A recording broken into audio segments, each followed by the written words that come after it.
Egypt. They've got a video of the police beating or stripping a protester naked and beating him by about a half a dozen officers. So I guess it is being capped off a week of unrest in which 60 people were killed in protests about the new Egyptian government. So apparently, as Noam Chomsky has said, the pattern is when a government becomes so repressive and its people oppose it so strongly, eventually we have to dump them. But of course, the object is to reestablish a similar government as quickly as possible. So the Egyptians are objecting to that pattern, which appears to be going on. So we're going to have to dump them and impose a similar government as quickly as possible to take care of all that dissatisfaction, right? Yeah, we can do another fire drill. Rearrange the deck chairs on the Titanic. It got us a couple of years, year and a half, you know. Mm-hmm. So the Arab Spring, this is still all that stuff's still going on. Okay, so in Somalia, a Somali-American man has been found guilty in trying to detonate a bomb, but the thing is that he's accused the FBI of entrapment because undercover FBI agents orchestrated much of the bomb plot, supplied the man with money, provided materials to construct a fake bomb, and they blocked him from leaving the Portland area to take a job in Alaska. So, of course, they needed another terrorist threat so that they could have headlines in the newspaper and sell fear to Americans. When does does it say when he's getting sentenced? It doesn't say that here, and I'm not sure. It just says that similar to the Eric McDavid case down in California, where the FBI set them up with bomb-making materials to supposedly take out, I believe, a dam. Yeah. And did they also somewhere along the way say, I just don't really feel like a terrorist. I'm going to give it a miss. And they're like, no, wait a second.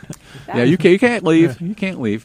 Okay, so I guess the U.S., one of our Navy vessels has run aground in a coral reef in the Philippines and is making quite a bit of damage there.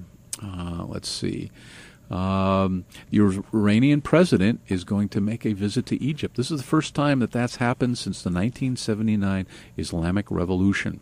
Okay, so Iranian leader visiting Egypt. Okay, so the Iranian foreign minister is suggesting direct talks with the United States, and we'll see. This is about their nuclear program, so we'll see what happens with that. Former Guatemalan dictator, I'm not sure how you pronounce his name, who was seized power in 1982 and ruled for 17 months. And a part of Guatemala's 36-year dirty war. A lot of people massacred under him. So he is actually going to stand trial for genocide. I guess justice does roll along, but it moves pretty slowly. Okay, so a Pakistani girl shot by the Taliban who underwent surgery to repair her skull after being shot in the head, is still standing up and talking out against the Taliban. There's courage for you. 35 people have been killed in a attack in Pakistan, and the Taliban claims revenge for U.S. drone strikes. So we keep trying to kill Taliban, and so they come back and fight us, and then we send some more drones, and then they fight us, and every time they fight us, we're justified for sending more drones. And Joe, that Oregon has been vying for a while now to become a drone testing area over in eastern Oregon. Yeah. Okay. So there won't be any bleed over, I'm sure. They'll stay over there in eastern Oregon. The wind blows from the coast in, right? Got a phone call. We'll let Ethan handle that phone call because Ethan is our new sound guy. We're trying him out. But I am betting in my heart of hearts that that's Mark Taylor-Canfield. And judging by Joe's maneuvers here, I believe that is the case. So I believe we are about to be moving towards talking with Joe or with Mark. Do you want to wrap up your news there, Joe, or are we just going to move right on over? We may as well move right on over. I mean, right. we're just talking about the same old, same old. There's little tidbits here and there, but for the most part, it's the same news repeating itself week after week. Different people got hit by different drones. But the man on the phone was actually made it. One of his reports was on Free Speech Radio News before we came on as we were setting up for the show. So welcome to the show, Mark. Hey, thanks for what you guys do. I appreciate you guys keeping the torch lit. Well, somebody's got to do it, and we just bask in the glory is what we're doing here. So welcome to the show. So you ready to go? Tell us what's happening in the world. Well, you're right. I've been reporting a lot of these stories for Free Speech Radio News, and as usual, Seattle, for some reason, is full of interesting and groundbreaking news stories. So we may not get to all of them during this program, but there are some things worth following up on that I'm covering as a journalist. And I'm currently corresponding with Reporters Without Borders about violations of press freedom in the U.S., and including the roundup, detention, and arrests of journalists during the Occupy Wall Street protests, and also the story of Shannon McLeish, the broadcaster down there in Daytona, Florida, who found out through a Freedom of Information Act document that she is on a government watch list. So the World Press Freedom Index, according to Reporters Without Borders, currently lists the United States at 32 in the world in terms of press freedom. I thought it was 47. It has. Oh. That was as the last quarter of 2012. That was their report. And within the last week, they have actually increased our status to 32nd. And my personal take on that, this is just my opinion, is that is a direct result of the fact that there are much fewer mass protests, mainly Occupy Wall Street protests, where there is that opportunity to round up, detain, and arrest journalists and live streamers and bloggers and anybody else who happens to be standing there with a cell phone. So is 37 or better or worse than 40? Those numbers. Well, yeah. Number one would be the best in the world. Okay. The most free. Okay. Do you happen to know who number one is? I actually don't at the moment. I know Iceland is up there pretty high. But I do know that it tends to change. A lot of the Scandinavian countries seem to have a lot of press freedom. But there was a fall. The original reason that I got in touch with Reporters Without Borders is because in 2011 we were at number 19. So we fell to number 47 in 2012 as a direct result of the Occupy Wall Street protests and the treatment of journalists. So there's another thing that Occupy did to screw up America. Man, we were what? You said we were 19? Occupy Wall Street forced us into a drop of, 28 notches on press freedom? I'm not sure. I'm not sure I would blame the Occupy Wall Street activists on that. I think you'd have to point to your local police department for that. Okay. But, we do have to admit, that it's a problem in the United States, and that, slipping from 19 to 47 was pretty severe. So who knows when we'll get back up to 19 again. But one of my takes on this, too, is that it's a lot about corporate media consolidation in the United States. The FCC has just let the corporations go hog wild in terms of ownership. So, and by the way, I testified before the FCC and brought up, with the help of Free Speech Radio News, we uncovered 2 suppressed reports that the FCC had actually commissioned, proving that increased corporate media ownership and consolidation leads to less local news coverage and less minority and female ownership of the media. But they claimed that they didn't know about these reports, even though they were the ones who commissioned them. So luckily the professors that conducted those studies were willing to go public. But it didn't seem to make much difference. Michael Powell and his Republican friends on the FCC voted over Copps and Adelstein, the folks that were in our favor. And since then, there's been, much more consolidation in terms of corporate ownership of the media in the United States. So that's part of the problem. But I've been writing a lot about this. So I actually have a piece of truth out about Shannon and all of that, and then at some other places I've been writing about this, but there are also other stories, of course, that are going on here that aren't getting much attention, like the federal grand jury. A fifth person has been served with a subpoena, a woman from Portland. I should cut in there, Mark, just so to alert our Occupy Radio listeners that the first time you were on our show, Mark, was to discuss the grand jury resistors, victims. I don't know exactly the best term for them. And also, alert Occupy Radio listeners might notice the name Shannon McLeish is familiar because we spoke with her, I don't know, 3 or 4 weeks ago, right after she found out she was on the FBI terrorism watch list. But I'm going to have to break in for a second so we can do a station ID. This is Occupy Radio at KWVA 88.1 FM in Eugene, Oregon. So, yeah, could we get a little bit of a background on this stuff that you just brought up for our listeners? Well, there is something that I forgot to mention before, and that is that part of the context of this is that back in December of 2012, 2 UN envoys, rapporteurs for freedom of assembly and freedom of expression, wrote an official letter to Secretary of State Hillary Clinton criticizing the police crackdowns on the Occupy Wall Street movement, specifically the violent and forced evictions from public spaces. So, of course, that has never been responded to as far as I know, and the only person who's really ever covered it is Dan Frumkin at the Huffington Post.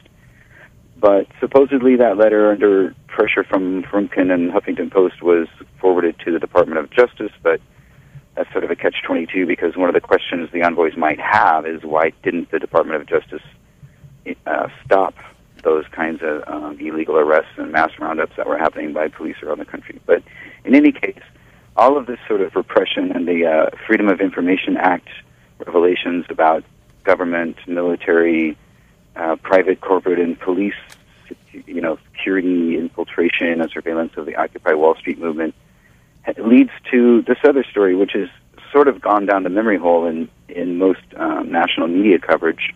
Although I should point out that in an op-ed at Al Jazeera, they referred to the grand jury resistors in Seattle as America's Pussy Riot. So at the moment, we have 3 activists who are being held at a federal detention center in SeaTac, Washington, on contempt of court charges. And they're being held for the duration of the grand jury in an effort to coerce them into testifying and cooperating with federal investigators. Some reports have indicated that Matt Duran, Catherine Oljanik, and Maddie Pfeiffer have been placed in solitary confinement. And the latest person to receive a subpoena is a woman. Her first name is Carrie, but I'm not sure how to pronounce her last name. It's spelled Cunneen, and you can get more information about this by going to the website for Committee Against Political Repression, which is basically run by their supporters, and that's the only place you can really get information about this case because the media just refuses to touch it for the most part. Do you know, Mark? Mark, do you know why it is the justification for holding them in solitary? Yes, because they refuse to cooperate with federal investigators. They refuse to testify in this investigation of Northwest activists. Yeah, but I mean, they could just be held in general population. They're not a danger to themselves or others just because they're not willing to speak to the grand jury. You mean why are they being held in solitary confinement, or why are they being held at a federal? No, solitary confinement. How about all of it? Well, we went in pretty deeply last time we spoke about why they're being held at all. But the solitary confinement's a new angle, and it's pretty onerous. Yeah, I would say that it's it could be seen as another attempt to coerce them into cooperating. I mean, it's pretty harsh, and they could maybe justify it by saying that they're trying to limit their access to the media or other supporters, although none of those are justification, though. Those are still rights, even if you're being held. I would assume to get. Well, Yeah, the question here is the catch-22 of not being able to invoke your Fifth Amendment rights because none of these people are the target of the criminal investigation. Nobody knows who actually is the target. That's the point. I'd heard that the last resistor is not. She refused to show up in court. Is she now on the lam? What's her story?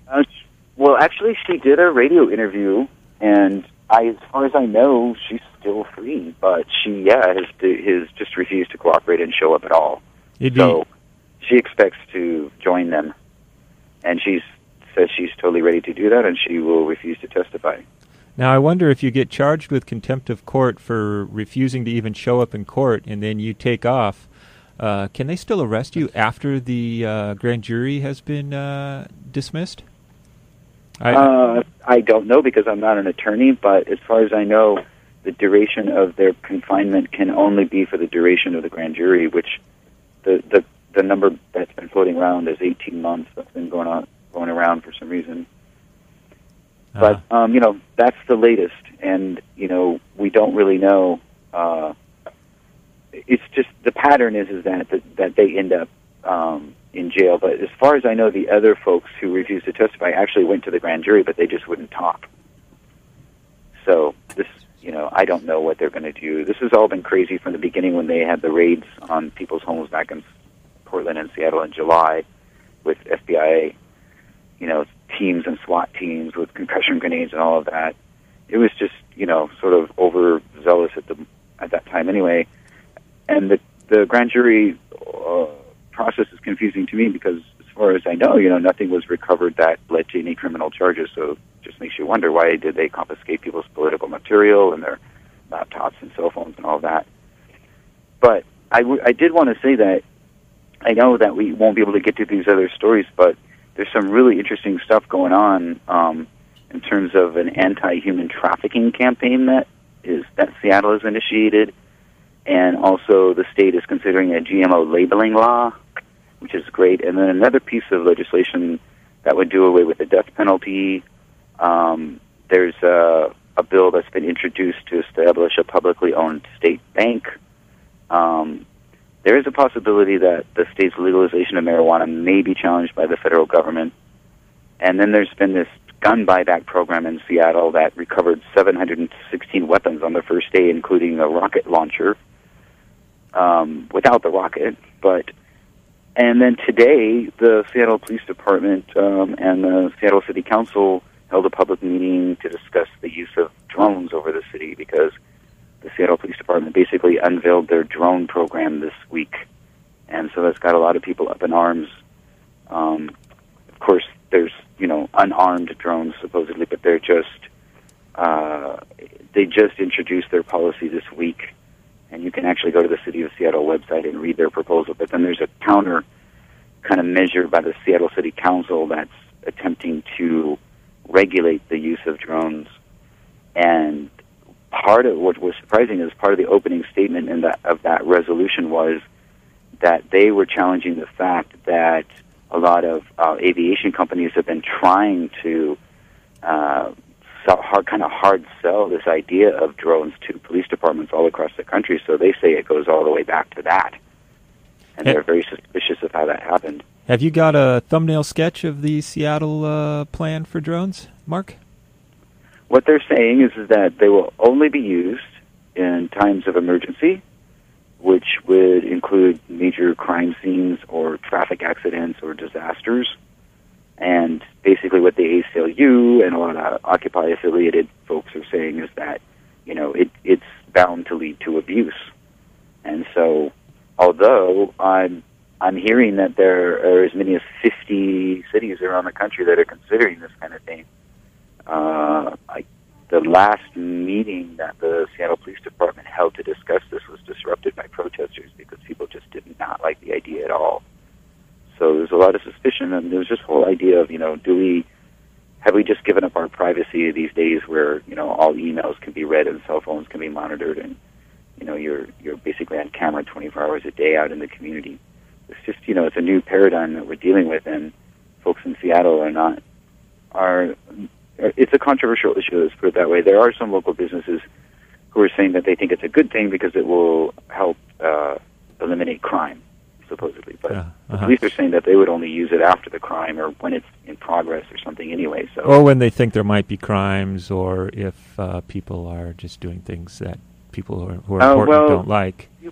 You actually are pointing in a direction that we should just admit right up front, and that is that a lot of the concern is about the use of these drones to surveil activists during political protests.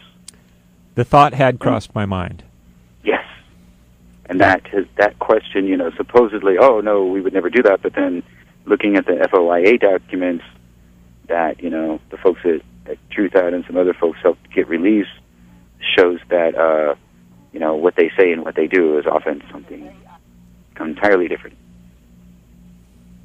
All right. And you had one story that you had hinted at in your email.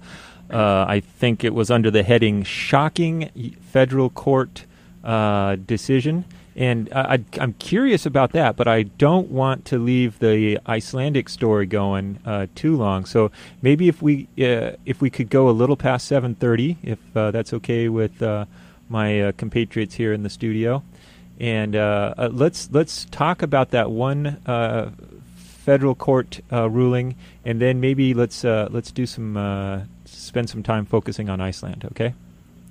Yes, I think the story about Iceland is really an amazing story that people should hear more and more about. I agree. But in terms of the court decision, what I was referring to was a federal court decision that was related to the lawsuit that Chris Hedges and Daniel Ellsberg and others brought against the National Defense Authorization Act, and also the use of drones. And as I understand what the judge was saying in that decision, which was several weeks ago now, is that the law actually did not require that the government prove whether its actions are constitutional or not.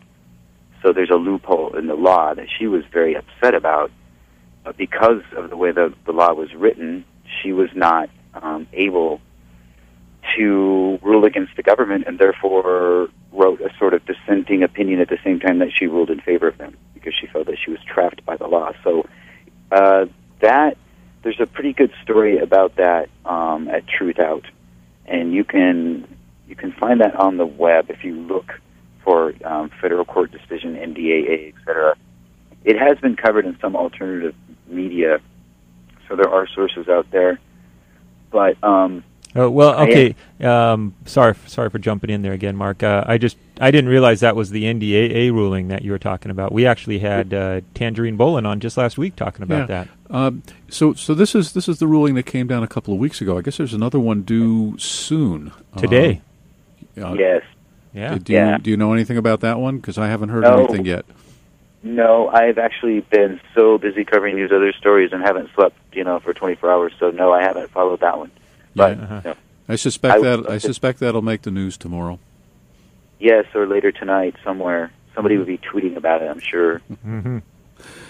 So. That's how I actually get a lot of breaking news stories, because it seems like the fastest way for the information to get out.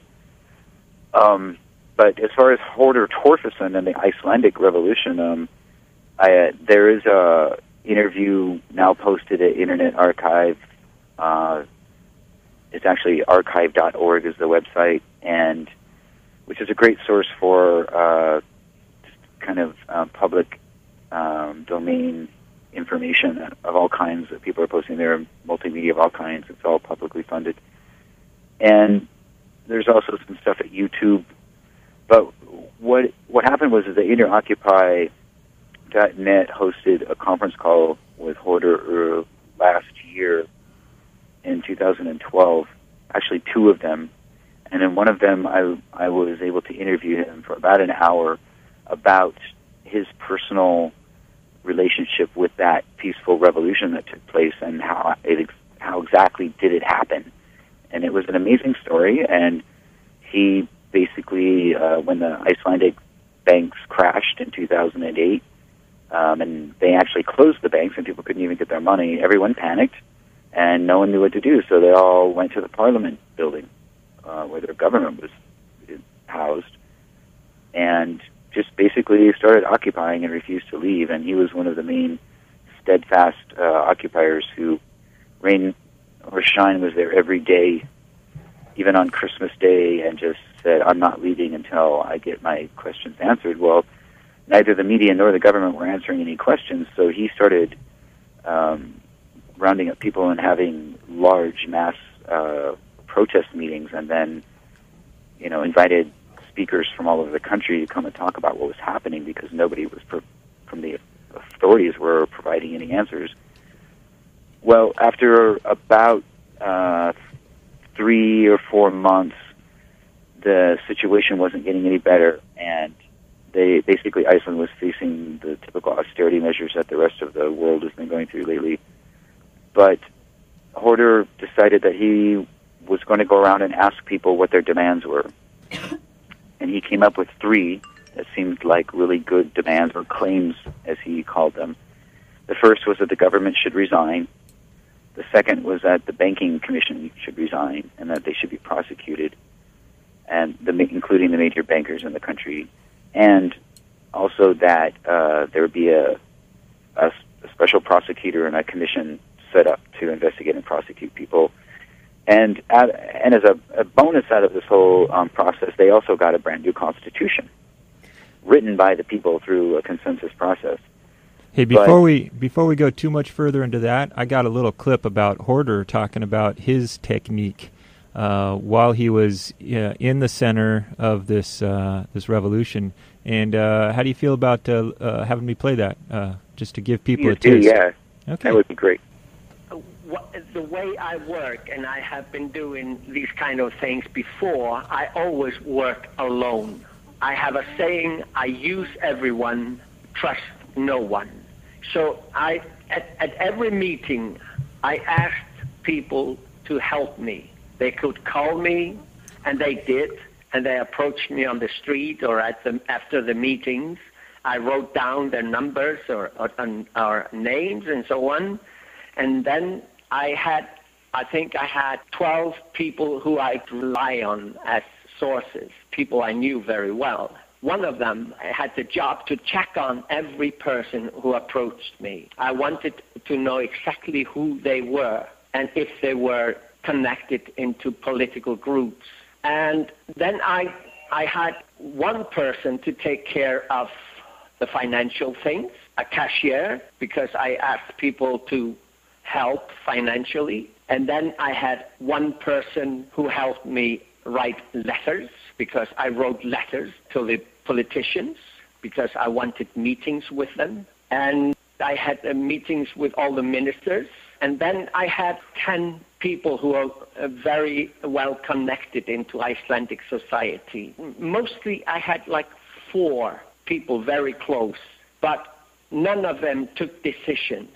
I am the one who takes decisions, what to do and how to do it. But of course, I take decisions after talking to people that I trusted. Do you have a sense for how much popular support you had for the revolution among your populace? Was it 40% of the people? Was it 60% of the people? That's hard to say. You don't know. The only thing I could do was to keep these meetings going. Do you know how many people came out to each meeting? Do you have an estimate for that? Well, there were you never know exactly, but 10,000 people. Okay. And sometimes there were just few hundreds. It's like the waves of the seas. It depended on what was happening.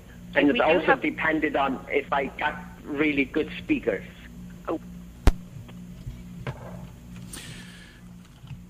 All right, so that was Hoarder. I found that striking. Hoarder used to be a celebrity in Iceland back in the 70s. It sounds like he was almost like Neil Sedaka, is what I understand from the interview.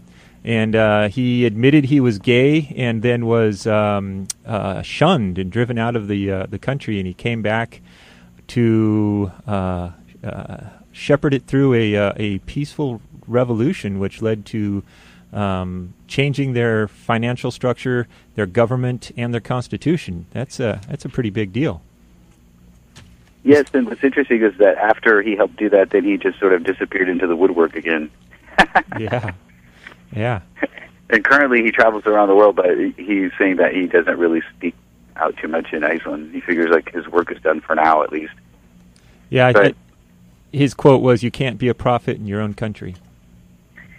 Yes, and he also, because of his experiences with being ostracized and basically chased out of the country and with the death threats and things that followed him, developed a real mistrust of most people, and that's why he had everyone checked out before he would work with them and things, because he never knew who he was dealing with. And he mentions in the interview that there had been sort of a right-wing government in Iceland for many, many years, for generations, and that they really did not like him at all.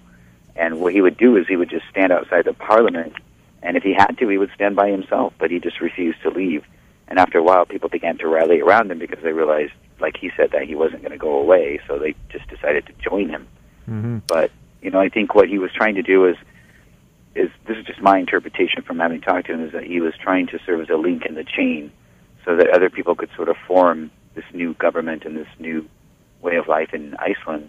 And by the way, they seem to be moving out of their economic dire straits. It's taken, 3 or 4 years now, but they seem to be doing a lot better than most of the countries around the world that are being forced into these austerity measures, including our own country, because you notice that the latest economic indicators show that the economy went way down, and some people would say that that is a direct result of the austerity measures that are being forced on us all over this country, especially at the state level at this point. Yeah, it's interesting. I think I heard that the fourth quarter report on our economy was actually down, which is unusual when it's Christmas, the Christmas season, when, Black Friday, when everybody's getting into the black. We didn't get quite so far into the black this year. The hoarder thing, though, is interesting when you, especially that clip that I played, when you hear just how small the scale of what he was dealing with. I mean, the complexity of his organization that was instrumental in changing a nation seemed to me, from his description, to be less complex than Occupy Eugene's organization, which I'm just struck by. And they got stuff done.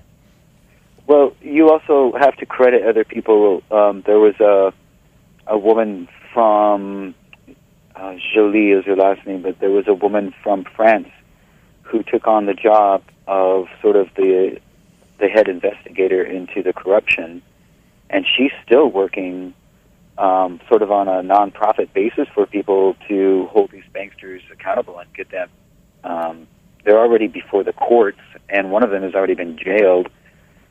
But she was instrumental in that as well, and he would admit that without her expertise in meeting with the government and also forcing the idea of appointing a special prosecutor, it was sort of like the Watergate investigations. She just pushed that idea until the government gave in. And once they had a special prosecutor, then that person sort of had immunity to go ahead and start going after the bankers and the government officials. So basically, if you just bottom line it on this whole situation, what you see is that in Iceland, their response was, well, let's hold the people who are responsible for this accountable for their actions.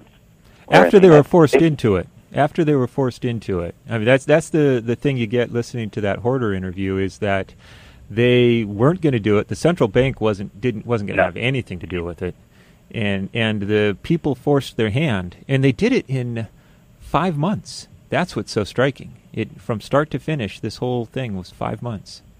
Well, the difference is that in the United States, we basically bailed out all of the corrupt banksters, and they all got bonuses and are living fine. In Iceland, some of them are actually facing prison terms. And the other really important point here is that Iceland is a very small country. I mean, it's the size of some of our large cities. So we really have to recognize that in a country of 300 million, it's not as easy to organize people or to gain consensus like that. It's, and he would admit that as well. But it is a good model in terms of how to peacefully change your entire government and hold people accountable for the mistakes and the corruption. I think the rest of the world just seems to want to whitewash this whole idea of, putting banksters in jail, and that's sad because up until just recently, people were going to jail in Seattle for smoking a joint, Mm-hmm. So this is they're going to jail in Eugene for that right now. Yeah. Well, another thing about how the media is covering it is I've heard Bill Maher cutting down the Icelandic economy.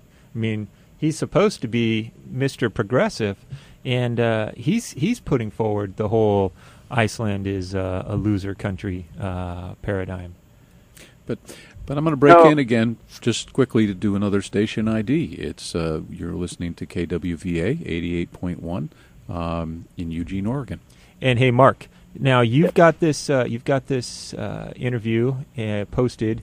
I took a whack at it and edited it a bit, and I'm going to post it along with our show on our podcast tonight. I wonder if you could give me a couple of words about these two interviews. You chose to stop the first interview at one point, and could you tell me, why you chose to end that interview there, and what we can expect in the next interview coming up? It was all basically technical because I was having a hard time crunching all of that information and getting it to upload. It took forever, and I was using an old computer, so it was crashing. Okay. Well, what can we count on? What can we count on coming up next in this interview? Just a little bit more, maybe about how those demands were met by the government, and there's also other folks that were involved in the conference call who had called in or who were part of the production who asked some questions as well. So it was more along the lines of, what can we learn? And I think that's the whole point of the interview, actually. And I admit that at the end of the first part is that as Occupy activists and people working for social justice all over this country are looking for models for how to do it. And I learned one thing from watching what happened in Iceland, and I can say this. I have yet to see a real effort in the United States to create independent political movements. We are so stuck in terms of the two major corporate parties. And I think until that changes, we're going to have a really hard time holding these people accountable because Wall Street is funding both parties. And I just, I hear people in the United States complain all the time about the political system, and it is controlled by money. It was controlled by money even before Citizens United, but now it's just ridiculous.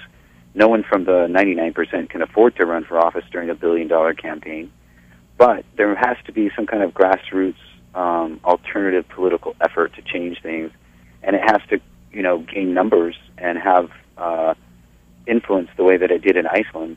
And I would say that, that's sort of what the Occupy Wall Street movement was trying to accomplish. And although the Occupy groups are, addressing some really important issues all across the country, it never really became a national political movement, and neither did the Green Party or the Labor Party. All of these efforts have sort of been either wiped out by, police actions or just ignored by the corporate media or made fun of, to the point where they can't raise any money and they can't get anywhere. And also the electoral system and the election laws around the country in each state are stacked against any kind of alternative political organization. So somehow we got to reform all of that and get rid of this winner-take-all kind of mentality where, you get 51% of the vote and you rule like a dictator. It's ridiculous. We need some kind of proportional representation, some way for minority parties to have a voice in our government, because right now it's the Republicans and the Republicans, and I just don't see it changing until we get something else going in this country that can really build and gain momentum amongst the majority of the people who are not the leaders of these two corporate parties. Well, most people are working class. I'd sort of like to move back to something you said just about a minute ago regarding, say, Occupy being the basis for a new political party. I think we have a huge problem within Occupy itself with people who are dead set against entering any form of electoral politics. Or getting involved with the existing systems. I mean, people sort of feel as though it's dirty, and we have to reinvent everything from the ground up. But it's hard enough to get into the process, never mind reconstruct an entirely new process that people are going to adhere to. So any thoughts in that area about Occupy's responsibility in-house for, not choosing that path? Well, I hate to sound... I'm not saying this with sarcasm, but let's put it this way. If tomorrow the banks were to close and no one could get their money, I think you would see that. Yes, you would. Mm-hmm. As long as the system, sort of continues along, there's going to be people supporting it.